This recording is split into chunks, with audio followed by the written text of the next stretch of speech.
আমি এই বলেই আমার বক্তব্য শেষ করছি।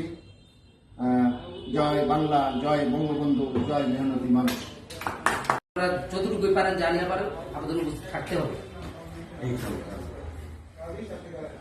আর এরকম কিন্তু না আপনাদেরকে আমরা আপনাদের কাছ থেকে আমরা কমিটি দিতেছি, এক কাপ চা খেয়েছি আপনাদের কাছ থেকে, টাকা নিচ্ছি টাকা ছাড়া কমিটি দিতে, তাই বলে এটা ফালা দিবেন না।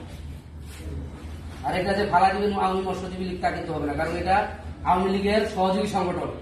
যেমন আওয়ামী লীগের সহযোগী সংগঠন যুবলীগ আছে, পরে থেকে আপনার এই কি বলে কৃষক লীগ আছে, এরকম এটা স্বেচ্ছাসেবক লীগ আছে, আওয়ামী লীগের সহযোগী সংগঠন। তো এটা ফালা দিবেন, এটা আমাদের চাঙা করতে হবে।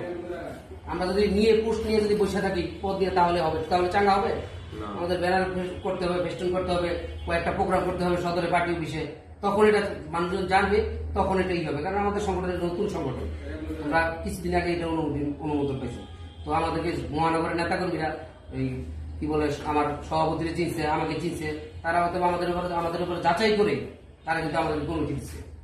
তো আপনাদেরও চিনি, ওই যে আমাদের যে আলামিন পালন ভাই আছে ওনারাই চিনি, তার সাথে হয়তো ওইরকম ভাবে চিনি, আমরা ওইরকম ভাবে চিনি। তো আপনাদেরকে আনছে আলামিন পালন, তো ওনারও যেন ইজ্জত থাকে, আমাদেরও যেন ইজ্জত থাকে। আপনার কাছে একটাই রিকোয়েস্ট, আপনারা এরকম কিছু করবেন না যে কারণে যার জন্য আমাদের মাথা আপনাদের জন্য হয়ে যাবে। আর এরকম লোকের সাথে কোনো সময় কি করবেন না, যারা নাকি এলাকার ভিতরে আছে না, খারাপ লোক, মাদক ব্যবসা করে, এই করে সেই করে। আমাদের আওয়ামী লীগে কিন্তু এইসব লোকের কোনো জায়গা নেই। তার মানে আওয়ামী লীগের জায়গা নেই, মানে আওয়ামী মৎস্যজীবী লীগের জায়গা নেই।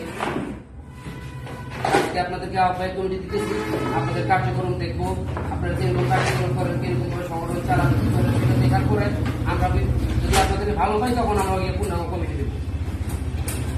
এই বলে আমি আমার বক্তব্য শেষ করছি। সবাই ভালো থাকুন। আসসালামু আলাইকুম। জয় বাংলা, জয় বঙ্গবন্ধু। জয় হোক রাজু সরকার।